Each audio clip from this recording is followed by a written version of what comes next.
안녕하십니까. 저는 지금 나이 60대 후반을 향해 달려가고 있는 정말 순둥순둥한 아들을 키우는 일에 평생을 다 바친 여성입니다. 제 인생 최대의 업적이 아들을 키운 일이라서 아들 이야기를 꺼낸 것은 아니지만 제가 오늘 들려드릴 이야기의 주인공이 다름 아닌 우리 아들이기에 인사말의 이야기를 덮어보았습니다. 저도 참 아들 하나 키우면서 굳은 일을 도맡다 하며 제 인생의 기구함을 뼈저리게 느끼며 살아왔지만 그 어떤 일들보다 우리 아들과의 일이 참으로 대단했습니다. 어떤 식으로 이야기를 풀어나가야 제 이야기를 들어주시러 온 여러분들에게 조금 더 생생하게 전달이 될지 고민이 깊은 밤입니다만 일단 한번 시작해 보겠습니다. 제가 서른을 질질 끌어봐야 여러분들의 인내심만 떨어뜨릴 테니 지금부터 진짜 제 인생 이야기, 정말 뒤통수 제대로 맞춘 그 이야기를 시작해 보겠습니다. 저희 아들은 앞서 이야기를 드렸다시피 상당한 순둥이였습니다. 우는 법조차 잊어버린 아이처럼 항상 방싯방싯 웃기만 하는 그런 아이였습니다. 제가 아주 어린 나이에 시집을 오게 되어서 우리 아들을 낳게 되었는데요. 정말 제가 아들을 낳지 않았더라면 어떤 취급을 받았을지 상상조차 하고 싶지 않습니다. 왜 제가 이런 생각을 하는지 궁금하시죠? 바로 저희 시모가 정말 대단한 사람이었기 때문이었습니다. 드라마에나 나올 법한 그런 엄청난 사람이었죠. 딱 어떤 이미지인지 떠오르지 않으십니까? 저희 시모는 정말 시집살이의 대가라고 해도 부족할 만큼 어마어마하게 저를 괴롭히던 사람이었습니다. 결혼을 하고 따로 분가를 했던 것이 아니라 남편과 저는 시댁에서 시모를 모시고 함께 살았었는데 한겨울에도 뜨거운 물로 설거지를 해본 적이 없었을 정도였습니다. 저희 시댁에서 항상 구박을 받아야만 했던 처지로 본인의 아들을 꼬드겨 어린 나이에 시집을 오게 된 못된 며느리 그 이상도 이하도 아닌 존재였습니다. 매일같이 저는 밥을 하는 기계이자 집안을 청소하는 기계였고 시댁에서 지내고 있는 1년에 15번 울리는 제사 준비는 전부 제 몫이었습니다. 시모는 저에게 매일같이 귀에 딱지가 않도록 했던 말이 있었는데 그 말은 저의 마음을 좀 먹기도 하고 상처를 입히기도 했습니다. 너는 태어나서 잘한 일이라고는 떡두꺼비 같은 손주 녀석 낳은 일 말고는 하나도 없다. 네가 집안일을 잘하기라도 하니 뭘 하니? 늘 제사 준비를 할 때에도 이쪽 저쪽 부산스럽기만 하고 똑바로 하는 일이 하나도 없어. 네 부모는 너 낳고 미역국이나 제대로 먹었다냐? 어디 칠푼이 같은 년을 낳아서는 쫓겨나지만 않았으면 다행이다. 그리고 내가 분명 홍사과를 두라고 했더니 말도 안 되는 청사과를 가져와서는 지아비한테 먹이고 앉았어? 우리 아들은 홍국을 더 좋아한다는 걸 몰라서 그래. 어디서 똑똑한 며느리 좀 얻어보나 했더니만 정신도 빠지고 나사도 하나 빠진 년이 굴러들어와서 자리를 차지고 앉았네. 아이고 내 속이야. 제가 대학은커녕 고등학교도 겨우 졸업을 하고 남편이랑 눈이 맞게 되는 바람에 번갯불에 콩 구워 먹듯이 아무런 준비도 하지 않고 결혼을 하게 되었었습니다. 처음부터 아주 마음에 들지 않는 며느리였다고 하시면서 저에게 별의별 막말을 다 하셨었습니다. 제가 정말 이 결혼을 하고 싶었었냐? 딱히 그런 것도 아니었습니다. 남편이 일방적으로 저를 쫓아다니며 저와 결혼을 하고 싶다고 졸랐고 집안에 재산이 꽤 많았던 시댁에 저를 시집 보내고 싶었던 부모님이 남편과 결탁을 한 것이었습니다. 제가 거의 팔려왔다고 생각해도 과언이 아닐 만큼 남편은 친정을 향해 무리한 공세를 퍼부었고 저희 부모님은 이 정도 재력이면 우리 딸이 먹고 사는데 불편함이 없겠거니 하신 겁니다. 이런 막장의 성격까지 괴팍한 시모가 존재할 거라고는 생각도 못하시고 저를 이 지옥의 구렁텅이 속으로 밀어버린 것이었습니다. 저희 부모님도 시골 촌구석 중에서도 구석에서 평생을 살아오셨던 분이시기 때문에 땅 부잣집에 시집가는 것이 인생을 꽃피우는 것이라고 생각하셨던 것입니다. 제가 얼굴 하나는 꽤 반반했기 때문에 남편도 저를 좋아하게 되었고 그 덕분에 남편의 사랑을 받아서 시모의 시집살이를 조금 더 견딜 수 있게 되었습니다. 하지만 시모는 항상 저에게 제가 견디기 힘들 정도의 폭언을 쏟아내셨고 저는 그런 시모에게 꼼짝도 못하는 멍청한 며느리였습니다. 망할 년 아주 팔자가 펴도 한참 폈지.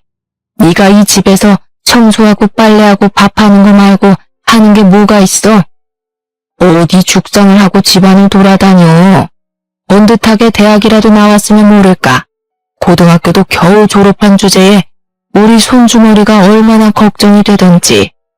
우리 손주머리가 범상치 않으면 둘째는 다른 며느리 배에서 볼 테니 그런 줄 알고 살아. 항상 제 자존심을 깎아내리기 위해 애를 쓰시던 시모에게 정말 충격적인 사건이 일어나게 되었습니다. 그것은 바로 밭일을 하고 막걸리를 한 잔 걸친 뒤 평소와 다름없이 경운기를 운전하던 남편이 사고를 당하게 된 것입니다. 남편의 경운기는 논으로 대굴대굴 굴러 처박히게 되었고 그 경운기에 타고 있던 남편은 경운기 밑에 깔리게 되면서 빠져나오지 못하고 논두렁에 처박혀 죽은 것입니다. 게다가 남편의 음주운전으로 인한 사고였기 때문에 저희 가족은 아무런 보상조차 받을 수 없게 되어버렸습니다. 남편이 그렇게 허망하게 하늘나라로 떠나버리자 시모는 그 모든 책임이 다 저에게 있다는 것 마냥 저를 더 괴롭히기 시작하셨습니다. 도대체 네 인생이 얼마나 드세길래 하나뿐인 우리 아들의 목숨까지 이렇게 일찍 보내버리냐는 말이야. 내가 속이 터져서 못 살겠다 정말. 어머님, 저도 남편을 잃은 불쌍한 여자예요. 어떻게 남편의 상이 끝나자마자 그런 소리를 저에게 하실 수 있어요. 네가 지금 우리 아들 없다고 나한테 바락바락 대드는 게야? 어디 시어미가 하늘 같은 줄도 모르고 고개를 빳빳하게 들고 대들어? 네가 우리 아들 잡아먹은 거라는 걸 내가 모를 것 같아서 이래? 우리 아들이 이렇게 허망하게 갈 아이가 아니었다고. 시모는 저에게 제가 남편을 잡아먹어서 이사달이 난 것이라고 했습니다. 저는 그런 시모의 모진 구박을 다 견뎌내면서 아들을 키워내야만 했습니다. 그 집을 아들과 함께 도망쳐 나왔더라면 참 좋았겠지만 제 수중에 돈이라고는 합의조차 없었고 친정도 비빌 구석이 되어주었던 것이 아니라서 버틸 수밖에 없었습니다. 우리 아들이 한 살 한 살 더 먹어 시모의 꾸짖음이 부당하다는 것을 깨닫게 되자 제 편을 들어주기 시작했는데 그때마다 시모는 알아눕기 시작했습니다. 방바닥에 드러누워서 내가 일찍 죽어야지, 내가 우리 아들 곁으로 가야지 하시며 거짓 눈물을 흘려대니 결국에는 제가 사과를 하고 마는 상황이 반복되었습니다. 그렇게 몇 년의 세월이 더 지난 어느 날 자꾸만 깜빡깜빡 하시던 시모가 치매라는 몹쓸병에 걸리게 되었다는 걸 알게 되었습니다. 시모는 남편의 죽음을 잊어버리고 한겨울에 남편을 찾으러 가야 한다면서 뛰쳐나갔다가 길에서 봉변을 당하고 말았습니다. 저를 그렇게 괴롭히던 사람이 이토록 허망하게 한 줌의 죄가 될 거라는 생각을 못했었기에 저는 허탈한 기분까지 들고 말았습니다. 시모가 꽁꽁 싸매고 있던 모든 재산이 어이없는 죽음으로 인해서 모조리 다 저에게 상속이 되었고 저는 고등학교에 입학한 아들과 둘이 살게 되었습니다. 중학교 때까지만 해도 아들이 시골 동네에서도 영재 소리를 듣는 천재였기 때문에 과감하게 저는 물려받은 땅이며 집이며 모두 정리를 하고 서울로 상경을 하게 되었습니다. 저는 시모의 재산이 그렇게 많을 거라고 생각을 해본 적이 없었는데 땅을 다 팔고 나니까 돈이 꽤 되더라고요. 한순간에 큰 재산이 생긴 저는 그 돈을 들고 서울에 있는 학군이 좋다고 소문이 난 동네에 자리를 잡고 아들의 뒷바라지를 시작하게 되었습니다. 여기서 제가 생각하지 못한 문제가 하나 발생하게 되었는데 저희 모자가 살던 곳이 강원도 깡촌 시골 쪽이었습니다. 그러다 보니 동네의 모든 사람들이 심한 강원도 사투리를 사용했었고 저희 모자 또한 강원도 사투리에 익숙해져 있었기 때문에 서울 말씨를 전혀 사용하지 못했었습니다. 고등학교를 서울로 전학을 가게 되었고 아들은 학급을 배정받고 처음으로 인사를 나누자마자 같은 반 아이들에게서 시골 냄새가 난다며 놀림을 당하기 시작했습니다. 우리 아들이 싫은 소리를 한 번도 하지 못하는 순둥이였기 때문에 그 놀림을 고스란히 다 받으면서 학교 생활을 하기 시작한 것입니다. 급식에서 감자라도 나오게 되면 우리 아들에게 그 못된 놈들이 글쎄 강원도에서 왔으니 감자나 먹으라면서 그 반찬들을 전부 아들 식판에 쏟아부었다고 하더라고요. 항상 모진 일은 우리 아들에게 시키기 일쑤였으며 성적이 잘 나오는 우리 아들에게 시골에서 온 주제에 공부를 잘하는 게 이상하다며 선생님을 의심했다고 하더라고요. 의심으로만 끝이 났으면 다행인데 그걸 담임 선생님에게 일러바쳐서 우리 아들은 졸지에 시험을 컨닝했다는 의심을 사게 되었고 진땀을 빼기도 했습니다. 우리 아들은 학교에 출석을 하면 할수록 점점 더 의기소침해지는 것도 모자라 시름시름 앓는 지경까지 이르렀고 저는 그런 아들에게 무슨 일이 일어나고 있는지 전혀 짐작도 못하고 있었습니다. 시골에서 왔다고 소라도 키웠던 것 아니냐고 소똥 냄새가 난다고 놀리고 교과서를 찢는 행위 또한 기본이었고요. 청소를 하는 날이면 우리 아들에게 모조리 다 맡겼다고 하더군요. 착한 우리 아들은 찍소리 한번 못하고 더 큰 보복을 당할까봐 무서워 그 못된 놈들이 시키는 대로 착실하게 잡일을 하고 있었고요. 불량 학생들이 피우는 담배도 우리 아들 주머니에 몰래 넣어놓거나 피우던 담배로 우리 아들을 괴롭히는 행위도 했었습니다. 저는 정말 까마득히 몰랐습니다. 우리 아들 팔에 있는 화상 자국을 보고 뭐냐고 물어본 적은 있었지만 그저 다쳤다는 아들의 말을 믿고 넘어갔습니다. 우리 아들은 학창시절에 당했던 트라우마로 인해서 불량학생, 학교폭력 피해자에 대한 혐오가 생겼고 태어나서 지금까지 담배는 입에도 대본 적이 없는 놈입니다. 아들은 버티다 못해서 저에게 학교를 그만두고 싶다는 식으로 말을 했지만 저는 아들의 이야기를 들어줄 생각도 하지 않고 혼을 내기만 했습니다. 학교도 제대로 졸업하지 않고 무슨 생활을 어떻게 하고 지낼 거야? 사람이 학교는 무조건 졸업해야 한다. 이래서 대학은 어떻게 갈래? 나중에 취업할 때는? 고등학교도 제대로 졸업 못했다고 하면 사람들이 어떻게 생각하겠어? 우리 아들은 제가 시모에게 그렇게 당할 때마다 제 편을 들어주었던 아이였는데 저는 아들의 편을 들어주지 않고 늘 강요만 하고 있었습니다. 결국 반 아이들의 괴롭힘이 도를 지나치자 우리 아들은 그냥 죽어버리고 싶다면서 저에게 모든 히스테리를 다 부리기 시작했습니다. 그제야 아들의 이야기를 전해 듣게 된 저는 충격을 금치 못했습니다. 우리 아들이 학교 폭력의 피해자라는 사실이 소름 끼치도록 무서웠습니다. 저는 바로 학교에 찾아가서 담임 선생님이고 교장, 교무부장 할 것 없이 사태에 대해 고발하고 그냥 넘어갈 수 없는 일이라는 것을 피력했습니다. 하지만 가해자놈들이 돈도 꽤 있는 집안이고 사회에서나 학교에서나 영향력을 행사하는 그런 집안의 아들이었던 것이었습니다. 학교에서 계속 쉬쉬하려고 하면서 저를 설득하려고 하더라고요. 요즘 애들이 수능 준비로 예민해서 그런 겁니다. 애들끼리는 다 다투고 그럴 수도 있죠. 제가 화해시키겠습니다. 우리가 지금 강원도 시골에서 왔다고 이런 식으로 무시를 하는 겁니까? 선생이고 학생이고 하나같이 전부 어떻게? 두고 보세요. 내가 가만히 있지 않을 겁니다. 그 당시에는 학교폭력위원회라는 게 없었던 시절이었습니다. 그러니 선생이 편을 들어주지 않으면 아무런 조치도 취할 수 없었던 시절이었던 것입니다. 그냥 학교에서 알아서 처리를 해버리고 피해자들이 억울하게도 숨어 지내야 하는 그런 불편한 상황만 쭉 존재하던 시절이었습니다. 저는 결국 참지 못하겠다는 아들에게 자퇴를 한 뒤에 검정고시를 준비해서 대학에 가자고 이야기를 했습니다. 우리 아들은 1년이라는 시간을 꿋꿋하게 버텨냈지만 앞으로 2년이라는 시간 동안 가해자들을 봐야 한다는 것이 너무 무섭다고 자퇴를 결심하게 되었습니다. 우리 아들이 자퇴를 하던 그날까지도 가해자놈들은 뻔뻔하게 웃으면서 나타나 저와 아들을 조롱하고 의지가 없는 놈이라며 놀려댔습니다.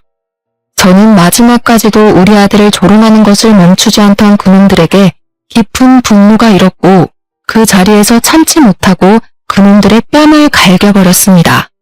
채차게 연달아 뺨을 갈겨대자 그들도 어찌하지 못하고 뺨만 부여잡고 저와 아들을 바라보더라고요. 어른의 분노에 이렇게 수그러들 아이들인데 어찌 그리 고약한 짓을 하고 다니는 건지 정말 신물이 날 지경이었습니다. 너희들이 고소를 하고 싶다면 어디 끝까지 해보거라. 앞으로 너희가 어떤 사람이 되어 무슨 일을 하던 나는 기필코 복수를 하고 말 테야. 그 뒤로 아들 손을 잡고 학교 밖으로 나오면서 저는 복수를 하겠다고 다짐 또 한 번 다짐을 했습니다. 저는 마음을 가다듬고 바로 교육청에다가 전화를 걸어서 학교에 태어난 작태를 고발했고 이 사건은 꽤 큰 사건이 되었습니다. 저희 모자를 취재하겠다는 기자도 나타났고 학교 폭력을 당했던 사람들이 그동안 쉬쉬하면서 지내기 바빴는데 그 일로 다들 고개를 들고 일어서기 시작했기 때문이었습니다. 결국 가해자들이 주변 사람들의 시선을 견디지 못하고 저희 모자를 찾아와 사과를 하고 용서를 구했지만 저희 모자는 그들을 용서해주지 않고 돌려보냈습니다. 학교에서 피해자인 우리 아들 편을 들어주지 않았던 교사들은 대거 물거리가 되고 우리 아들은 마음을 다잡고 검정고시를 준비하게 되었습니다. 혼자서 공부를 하는 게 의외로 잘 맞는지 문제집을 반복해서 풀어가며 공부를 하고 스스로 해결책을 찾아가는 우리 아들이 너무나도 대견했습니다. 우리 아들의 의지력은 정말 대단했기에 검정고시를 한 번에 다 통과를 하게 되었고 2년이라는 시간을 스스로 노력한 끝에 명문대에 입학을 하게 되었습니다. 정말 우리 아들이 국내에서 가장 유명하다는 대학에 입학을 했을 때 제가 얼마나 뜨거운 눈물을 흘렸는지 아무도 모를 겁니다. 우리 아들은 학교 생활을 참으로 열심히 했고 군대도 건강하게 무사하게 다녀왔으며 대학을 졸업한 이후 탄탄대로의 길을 걷게 되었습니다. 바로 남들이 전부 가고 싶어하는 대기업에 취업을 하게 되었기 때문이었습니다. 정말 얼마나 대견하던지 우리 아들의 어깨를 절로 쓰다듬게 되더라고요. 물론 저희가 먹고 사는데 지장이 없을 만큼의 재산을 물려받긴 했지만 그래도 사람이라면 응당 일을 해야 하지 않겠습니까? 아들은 앞으로 자기 걱정을 할 일은 없을 거라며 큰 소리를 떵떵 치는데 너무나도 대견했습니다. 그렇게 몇 년이라는 시간이 흐르고 흘러서 우리 아들이 34살이 되었을 때 갑자기 저에게 소개를 시켜주고 싶은 사람이 있다고 하는 게 아니겠습니까? 저는 그냥 친구인 줄만 알았지 그 사람이 여자친구일 것이라는 생각은 전혀 하지 못했었습니다. 아들이 식당에 저를 데리고 가서 그 사람을 소개해주겠다고 하는데 걸어 들어오는 사람이 여자인 것이 아니겠습니까? 너무 예쁘고 사랑스럽게 생긴 여자였는데 저는 예상치 못한 일에 너무나도 당황스러웠습니다. 자신의 여자친구를 소개해주는 자리라면 적어도 미리 언지를 해주어야 제가 준비도 하고 꾸미기도 할 것이 아니겠습니까? 거기다가 저는 아들에게 여자친구가 있다는 소리도 들어보질 못했고 이렇게 예쁜 여자가 아들의 여자친구일 것이라는 걸 상상도 하지 못했습니다. 제가 당황함에 놀라서 물을 엎지르게 되었는데 아들이 멋쩍어 하면서 저에게 놀랐냐고 물어보더라고요. 물이 뚝뚝 흐르는데 휴지를 꺼낼 생각도 못하고 우왕좌왕하는 사이에 그 아가씨가 가방에서 손수건을 꺼내서 제 옷에 묻는 물을 닦아주더라고요. 어머님, 그냥 물이라서 다행히 얼룩은 지지 않겠어요. 축축하시죠? 손수건 덧대고 계시면 덜 축축하실 거예요. 저는 정말 천사가 내려온 줄 알았습니다. 손수건을 들고 다니는 여자라니 정말 첫인상부터 마음에 쏙 들었습니다. 아들이 저에게 사귀고 있는 여자친구고 꽤 오래 만났다면서 결혼을 준비하려고 한다며 인사를 시키는 자리라고 하더라고요. 물론 당장 일이 있어서 하겠다는 건 아니고 천천히 결혼을 전제로 만나기로 했기 때문에 언젠가는 결혼을 하고 싶은 여자라고 저에게 꼭 소개를 시켜주고 싶었대요. 그 이야기를 하는 아들의 옆에 앉은 아가씨는 얼굴에 환한 미소를 머금고 있었는데 정말 예뻐도 너무 예뻤습니다. 저에게 어머님 잘 부탁드려요 하는데 더 볼 것도 없다. 최고의 며느리감이다 하는 생각이 들었습니다. 아가씨는 자기 이름이 김민지며 꽃집을 운영하고 있다고 소개를 하는데 정말 100만 불짜리 조건이 아닐 수 없었습니다. 내가 참 우리 아들 어릴 적에 시어머니한테 시집살이를 아주 호되게 당하면서 살았어. 나는 절대로 시집살이 같은 거 안 시키겠다고 마음먹었다. 혹시 그런 게 걱정이 된다면 걱정도 하지 말라고 미리 말하는 거야. 내가 무조건 예뻐해주고 사랑해줄게. 그러니까 예비 며느리가 글쎄 눈물을 막 글썽거리면서 자기가 사실은 조실 부모를 하는 바람에 외롭게 자랐다고 저 같은 사람이 자기의 시모가 되면 행복할 것 같다고 하더라고요. 그때 우리 예비 며느리를 보면서 그 어떤 일이 있어도 이 아이의 편이 되어줘야겠다고 결심을 하게 되었습니다. 그 뒤로 저는 예비 며느리를 참 자주 만나게 되었습니다. 제가 심심해할까봐 며느리가 운영하는 꽃집에 저를 불러다가 꽃꽂이를 하는 방법을 알려주기도 했고 제가 새로운 전자기기를 사면 사용 방법을 세세하게 알려주기도 했습니다. 무엇보다 제가 혼자서 뭘 하는 게 어색해서 집에만 콕 틀어박혀 있는 편이었는데 우리 예비 며느리가 저를 이곳저곳 엄청나게 데리고 돌아다녀줬습니다.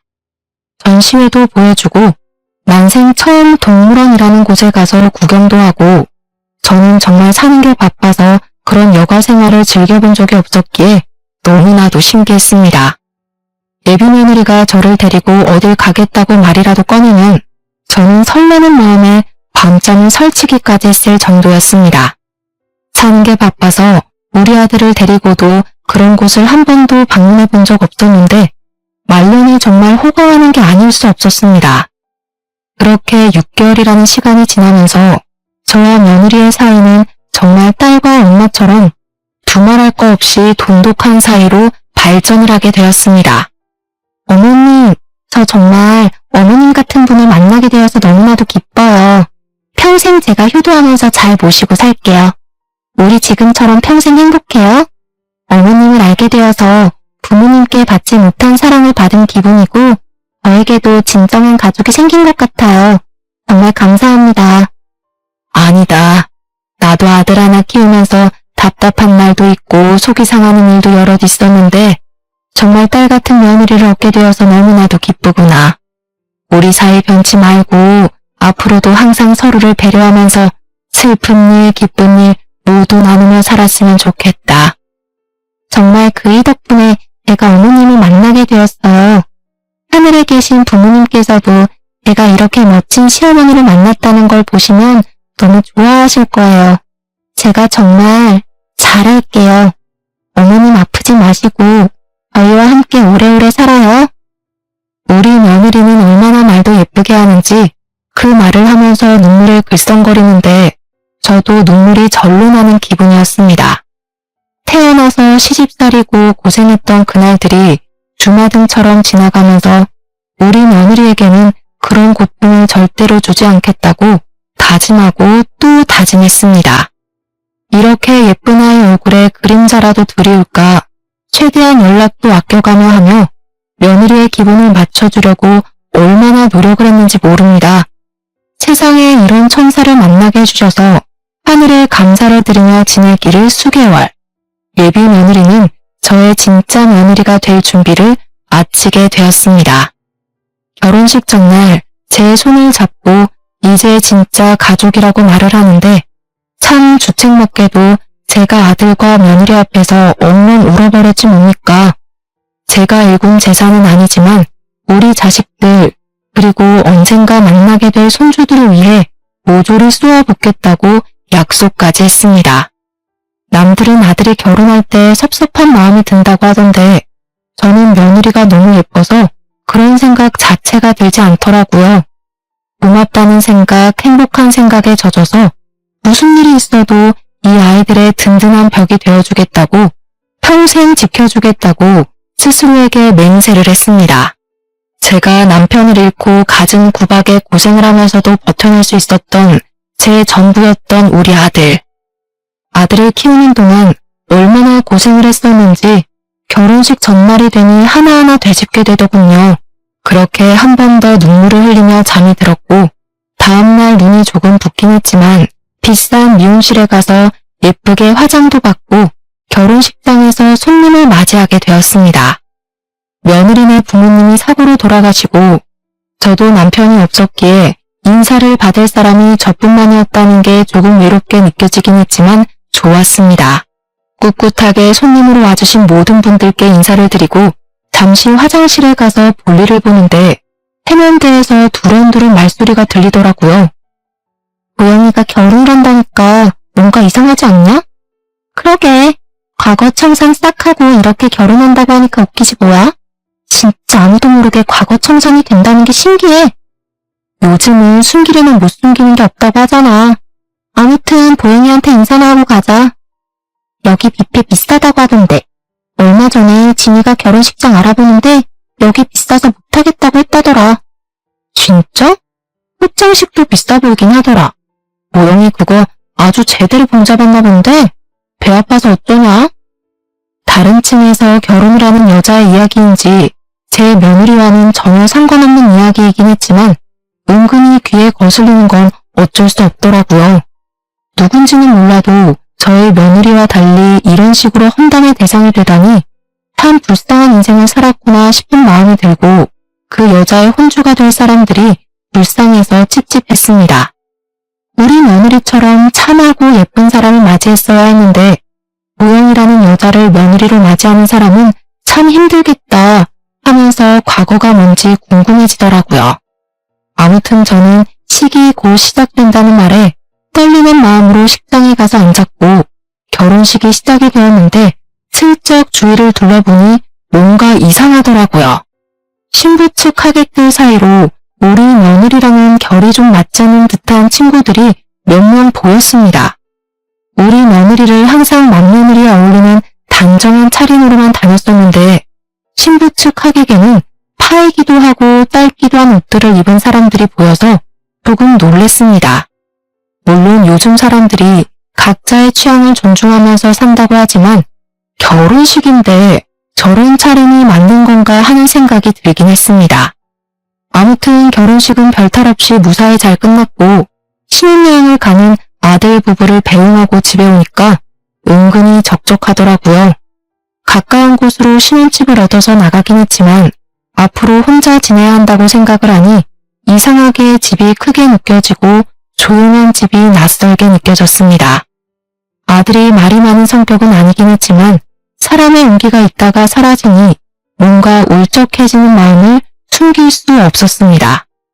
그래도 하나 다행이었던 건 우리 며느리가 저를 극진히 챙겨서 앞으로도 이런 외로움을 느낄 날이 며칠이나 있겠나 생각이 들었다는 겁니다. 하지만 아들의 결혼 생활을 제 예상과 전혀 다른 방향으로 흘러가고 있었습니다. 매주 주말마다 저와 데이트를 즐기고 별일이 없어도 제가 뭘 하는지 궁금해하면서 연락을 했던 며느리가 저에게 연락을 완전히 뚝 끊어버린 것입니다. 제가 먼저 며느리에게 연락을 해서 이번 주에 뭐 하냐? 같이 놀러라도 갈까? 하고 물어보면 바빠요. 딱 3글자만 도착하고요. 이번 주에는 꽃시장에 가야 해서 시간이 없다길래 같이 꽃시장 구경을 따라가고 싶다고 했더니 거길 저보고 왜 따라오냐고 차갑게 말하더라고요. 저를 만나러 올 생각도 연락을 할 생각도 하지 않고 차갑게 구는 며느리가 이상하게 느껴졌습니다. 오죽하면 제가 아들에게 혹시 뭐 실수한 부분이라도 있냐고 물어볼 정도로 며느리의 태도가 확 바뀌었습니다. 그런데 아들도 별 대수롭지 않게 민지가 바빠서 그런 걸 거라며 요즘 SNS를 열심히 하고 있다고 대답을 하더라고요. 그게 뭐냐고 물어보니까 저에게 뭘 하나 가입해서 며느리의 SNS를 구경하는데 꽃꽂이한 사진을 엄청나게 올렸더라고요. 꽃 만든 사진 밑에 모르는 사람들이 너무 예뻐요, 저도 사고 싶어요 하는 댓글들이 달리더라고요. 신기해서 매일같이 며느리의 SNS 계정을 구경하면서 시간을 보내고 있었습니다. 그러다가 하루는 너무 적적하고 마음이 공허해서 아들 부부에게 연락을 해서 밥이라도 함께 하자고 약속을 잡았습니다. 아들 부부는 흔쾌히 알겠다고 했지만 예약한 시간이 다 되어서 아들의 회사에 급한 일이 생기는 바람에 아들은 자리에 참석하지 못하게 되었습니다. 결혼 후에 은근히 태도가 바뀐 며느리와 단둘이 밥을 먹으면서 어색한 공기가 흐르고 며느리가 눈도 마주치지 않고 말 한마디 없이 밥을 먹는 걸 지켜봐야 했습니다. 다 늙어서 이게 무슨 짓인지 모르겠지만 며느리의 기분을 맞춰주고 싶어서 분위기를 만들어 보기 위해 애를 쓰고 있었습니다. 말도 많이 걸고요. 일부러 더 힘든 거 없냐, 우리 아들이랑은 잘 지내냐 하면서 이야기를 하는데 며느리는 대충 대꾸하고 말더라고요. 영 찜찜한 기분이 가시질 않고 오해가 쌓여있는 게 있다면 말로써 풀어내는 게 서로의 관계에 더 도움이 되지 않겠습니까? 며느리야, 혹시 이 시애미에게 뭔가 서운한 거라도 있니? 아님 불편한 게 있는 게야? 아니요, 없어요. 이런 질문을 하시는 것 자체가 불편하네요. 너무 차갑고 무뚝뚝하게 말을 하는 며느리에게 놀라서 저는 그 자리에서 딱 굳어버리고 말았습니다. 저는 눈치를 보다가 결국 밥을 다 먹고 찝찝한 마음에 계산을 하려고 하는데 며느리가 저를 쳐다보지도 않고 가방을 뒤적거리면서 말을 하더라고요. 그이가 저보고 계산을 하라고 그랬어요. 저는 제가 사주고 싶은 마음에 며느리에게 카드 꺼내지 말라고 제가 계산을 하겠다고 며느리의 가방을 살짝 쳤고 며느리는 가방을 뒤지다가 그만 가방을 놓치고 말았습니다. 그런데 떨어진 가방에서 며느리의 물건이 쏟아져 나왔는데 거기에 담배가 떡하니 있는 게 아니겠습니까? 저는 너무 놀랐습니다. 식당인 것도 까먹은 채로 며느리에게 큰 소리로 말을 하고 말았습니다. 예, 너도 담배 피우니? 아씨! 당연히 며느리가 담배를 피운다는 것 자체도 충격적이었으나 며느리가 인상을 팍 쓰면서 저에게 아이씨라고 비속어를 뱉은 것도 너무나도 충격적이었습니다. 항상 제 앞에서 바르고 고운 말만 썼던 우리 며느리 입에서 아이씨라니 정말 경악을 금치 못해 입을 떡 벌리고 있었다고 하면 상상이나 가실까요? 제가 아무런 말도 하지 못하고 며느리의 얼굴만 쳐다보고 있자 며느리가 인상을 풀지 않고 저에게 소리를 지르더라고요. 어머님, 제가 계산한다고 했잖아요. 순간 계산대 앞에 있던 종업원까지 전부 놀라서 며느리와 제 얼굴을 번갈아가며 쳐다봤으니 분위기가 어떤지 아시겠죠? 저는 일단 며느리에게 담배를 끊으라고 강요를 할 수 없는 부분이라 생각해서 최대한 조심스럽게 조언을 주었습니다. 우리 아들이 담배라면 치를 떠는 놈이야. 학창시절에 겪은 사건들이 조금 있어서 절대로 담배는 안 쳐다보는 놈이니까 혹여라도 들키지 마라. 그러니 며느리가 고개를 끄덕이면서 자기가 나중에 때가 되면 다 끊으려고 했다면서 걱정하지 말라고 뻔뻔하게 말을 하더라고요. 제가 그런 뻔뻔함에 놀라서 시선을 피하자 갑자기 애교 있는 말투로 아들에게는 꼭 비밀로 해달라고 자기가 알아서 하겠다면서 팔짱을 끼는 게 아니겠습니까? 며느리의 가면이 확확 바뀌는 것이 놀라웠지만 내색을 하지 않고 제가 예뻐하는 며느리에게 알겠다고 아들에게는 꼭 비밀로 해주겠다고 약속까지 걸었습니다. 그렇게 몇 개월이 더 지나고 오랜만에 저희 집에 모여서 아들 부부와 식사를 하게 되었는데 TV를 틀었더니 뉴스에서 학교폭력에 관한 내용을 다루고 있었습니다. 요즘은 학교폭력 위원회다 뭐다 처리도 되게 잘해주기도 하지만 법이 개정되어야 할 부분이 있다면서 심화 있는 내용을 다루고 있었습니다. 아들과 저는 그 뉴스를 보면서 예전 생각이 나서 이런저런 이야기를 나누었습니다. 세상 참 좋아졌다. 예전에는 저런 일 있으면 가해자 편에 서서 쉬쉬하기 바빴는데. 그러게나 말이다. 그래도 저런 일은 더 피해자 편으로 서줘야 돼. 가해자들 얼굴 공개도 다 해야 되고. 아들과 떠드는데 며느리 표정이 별로 좋지 않고 밥도 깨작깨작 뒤적이며 먹더라고요. 혹시 밥이 맛이 없나 아니면 다른 일이 있나 싶어서 어디 불편하냐고 물어보니 소화가 잘 안 되어서 밥을 못 먹겠다고 하는 게 아니겠습니까? 저는 며느리가 영 피곤해 보여서 얼마나 걱정이 되었는지 집으로 빨리 가보라고 등을 떠밀었습니다. 그런데 말입니다. 제가 시모가 치매로 사고를 당한 이후부터 마음 붙일 곳이 필요해서 교회를 다니고 있었습니다. 우리 아들이 학교 폭력으로 인해서 많이 힘들어했을 때부터 다니고 있었는데 시모의 사고 이후에 완전히 종교에 빠지게 된 케이스였습니다. 제가 권사 자리까지 하고 있으니 얼마나 열심히 교회를 다녔는지 아시겠죠? 그러던 어느 날 우리 교회에 꽤 친하게 지내는 젊은 집사가 저에게 다가오더니 머뭇거리면서 이야기를 꺼내더라고요. 권사님 며느리 이름이 뭐라 그러셨었죠? 민지야, 민지. 김민지. 이상하네. 이거 권사님 며느리 아니에요? 그러면서 사진을 보여주는데 학창시절 사진이랑 최근 사진이 있는데 저희 며느리 얼굴이더라고요.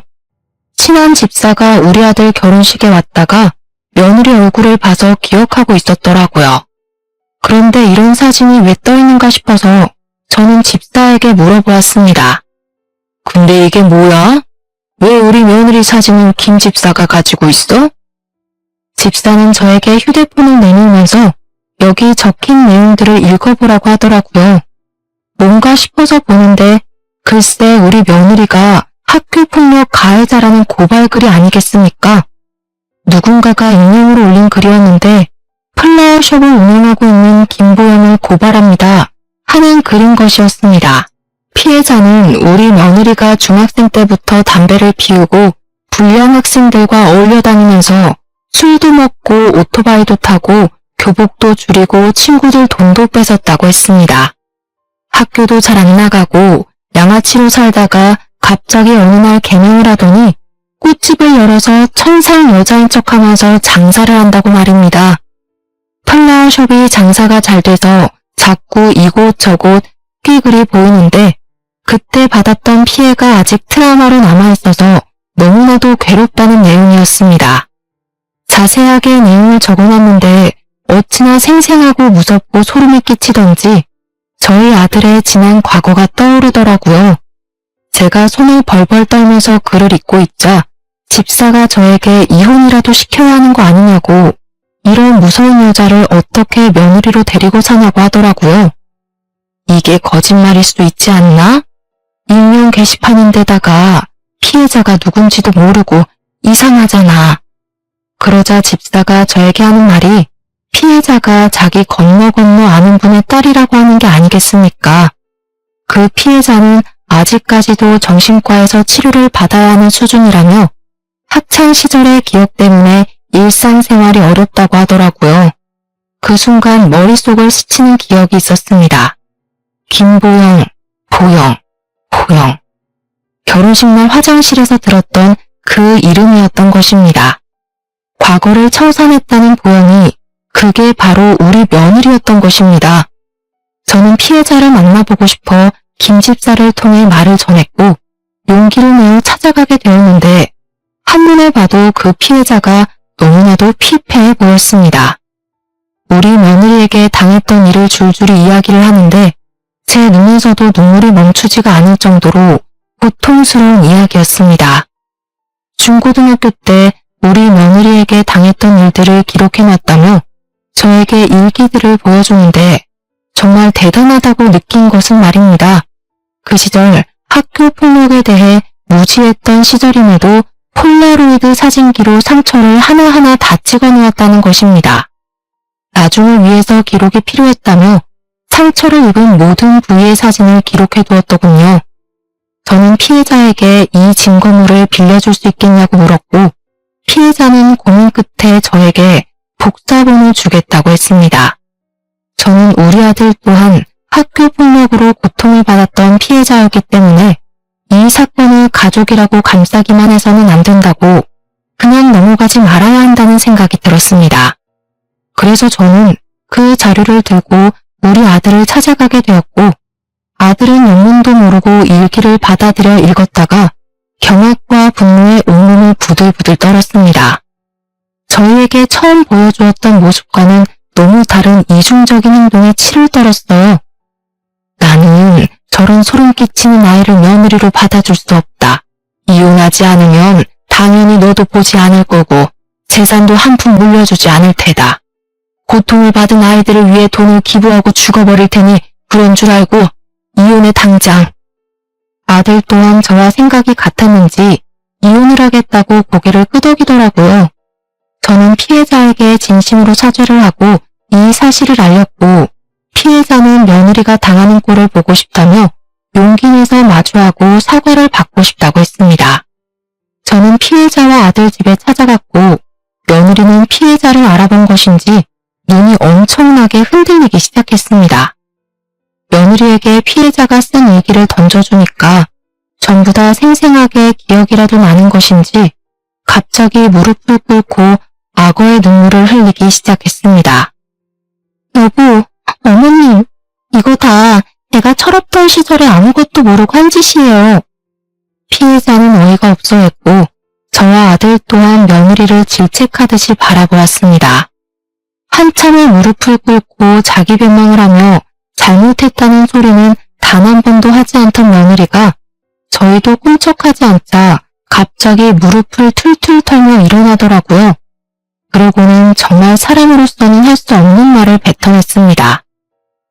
이게 벌써 몇 년 전 일인데 아직까지도 들먹이면서 사람 피곤하게 해? 그래, 미안해. 근데 너도 문제 있는 거 알지? 피해망상에 찌들어서 아직까지 내 탓하고 사는 거 좀 그렇다. 막말로 네 인생 말아먹은 건 넌데 왜 내 탓을 하고 그래? 제가 글쎄 그 말에 눈깔이 돌아서 아들이 처음 내주었던 커피잔을 들어 며느리의 얼굴에 커피를 확 부어버렸습니다. 이 배은망덕한 계집애 같으니라고. 이 못된 년. 감히 이런 씻을 수 없는 상처를 줘놓고 뭐라고? 피해자 탓을 해? 이 죽일 년, 이 망할 년. 너 같은 건 사회에 발 디딜 수 없게 만들어야 해. 며느리는 갑자기 비에 젖은 생쥐꼴이 된 것이 수치심이라도 들었는지 얼굴이 붉어지며 발악을 하기 시작했습니다. 세상에, 약한 사람이 죄지. 나는 잘못한 거 없다니까. 제가 다른 친구들한테 당할 때 나는 그저 거던 것 뿐이야. 억울해. 모든 가해자들은 장난이었다고, 자기 잘못은 없다고들 말해. 나는 내 와이프가 그런 파렴치하고 몰상식한 여자인 줄 몰랐다. 작정하고 연기를 하면서 나를 속였다는 걸 지금 이 꼴을 보니까 알 수 있네. 너 같은 년은 콩밥 제대로 한번 먹어야 해. 세상에 사람을 돌로 쳐야지만 살인인 줄 알아? 네가 한 행동은 한 사람을 죽인 거나 다름없는 행동이야. 평생 속죄해도 모자랄 판에 억울해? 물려받을 재산이 얼마나 많은데 내가 이혼을 해줘? 누구 좋으라고?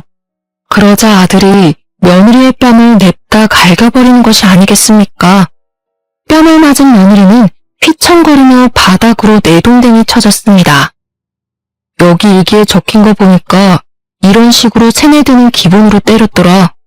맞아보니까 어때? 너도 똑같이 당하고 싶으면 이혼하지 말고 버텨봐 한번. 어떻게 당신이 나를 때릴 수가 있어? 너도 그러고 살았는데 나라고 왜 못해? 아주 재미있겠다. 네가 했던 짓 그대로 나한테 당하면서 살면 그때는 반성이 좀 되려나? 여기 보니까 물도 뿌리고 옷도 훔치고 못된 짓을 아주 많이 했던데 얼굴도 들고 다닐 수 없을 정도로 해줄게. 며느리는 그제야 두려움에 부들부들 떨기 시작했습니다. 주랭랑을 치듯이 뒷걸음질을 치던 며느리는 그대로 집을 나가버렸고 저희는 피해자에게 다시 한번 진심으로 사과를 했습니다. 그 이후에 아들은 결단력 있게 소송을 준비했고 피해자 또한 고소를 진행하기로 결정을 내렸습니다.